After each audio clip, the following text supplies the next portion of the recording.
দেখেন আমরা ওয়ার্ডে হচ্ছে টেক্সটগুলো লিখতে পারি, তাহলে ওয়ার্ডে না লিখে এখানে কেন আসলাম, তাই না?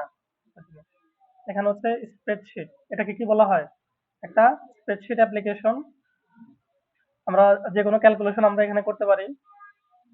যেমন এই যে অ্যাক্টিভ সেলটা আছে, এটার নামটা কোথায় যায়? নেম বক্সে যায়। এখন দেখেন আমি যদি এখানে ক্লিক করি, কোত্থেকে আসতেছে? বি। কলাম থেকে একটা নাম আসতেছে, কি আসতেছে? বি। আর বাম পাশ থেকে একটা আসতেছে, এটার নাম কি? 3। তাহলে নাম কিভাবে নির্ধারণ হয় দেখছেন? এজন্য ইউনিক একটা নাম হয়। যখন আমি এখানে ক্লিক করি তখন কি আসতেছে? সি। আর এটা কি? 4। এখন দেখেন এই জিনিসগুলো কিভাবে কাজে লাগতেছে। আমার এখানে আছে ভ্যালু আছে 10, এখানে আছে 20। আমি একটা টোটাল ভ্যালু বাইর করব। টোটাল ভ্যালু বাইর করব কিভাবে? এই যে এখানে দাঁড়ান, এটা এখানে নিয়ে আসলাম। এখন এটার টোটাল যোগটা আমি বের করব। কিভাবে বের করা যায়? এক্সেলে কোনো সূত্র লেখার জন্য, ফর্মুলা লেখার জন্য কি করতে হয়? ইকুয়াল দিতে হয়। ইকুয়াল দেওয়ার পর আপনি এখানে বলে দেন, এখানে ক্লিক করেন। ক্লিক করার সাথে সাথে দেখছেন বি3 চলে আসছে। বি3 মানে কি?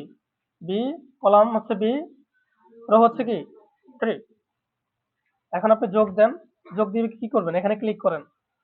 আপনি ম্যানুয়ালি লিখে দিতে পারেন। দেখেন আমি যদি ম্যানুয়ালি লিখে দিই বি4, তাহলে ওইটা সিলেক্ট হয়ে যাচ্ছে।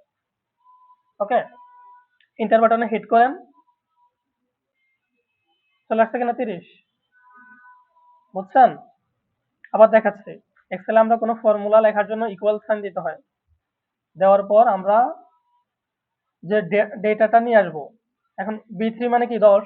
ও খুঁজে বের করবে বি3 ভ্যালু কত আছে। আবার যোগ দিলাম, যোগ দিয়ে এটাকে দিলাম, এন্টার করলাম, তাহলে 30 আসছে কিনা?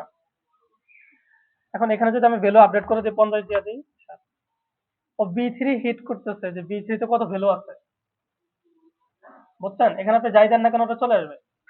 100 দেন, 120 চলে আসছে। বুঝতে পারছেন আপনারা? এখন এখানে দিলাম 5, এখানে দিলাম 2। ঠিক আছে, এবার আমরা কি করব? বিয়োগ দিব। মাইনাস চিহ্ন দিয়ে দেন মাঝখানে। বিয়োগ হয়েছে কিনা? 5 থেকে 2 গেলে কত থাকে? 10। গুণ করেন। গুণ হয়েছে কিনা? 5 দুগুণে 10। এখন একটু জোড় সংখ্যা দিয়ে দাঁড়ান, আমি 6 দিলাম। এখানে কি দিব? ভাগ দিব আমরা। 10 আসছে কিনা? যোগ বিয়োগ গুণ ভাগ করতে পারবেন না আপনারা?